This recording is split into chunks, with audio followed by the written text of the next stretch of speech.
bokstaven W. W er en konsonant. W. W. Her er bokstaven W. W er en konsonant. W. W.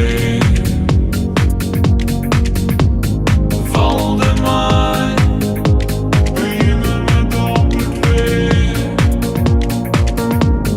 Walter begynner med W.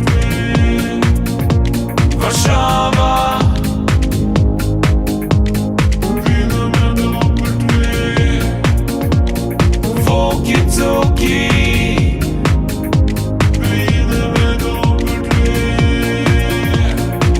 Her er bokstaven W. W er en konsonant. W. W. W.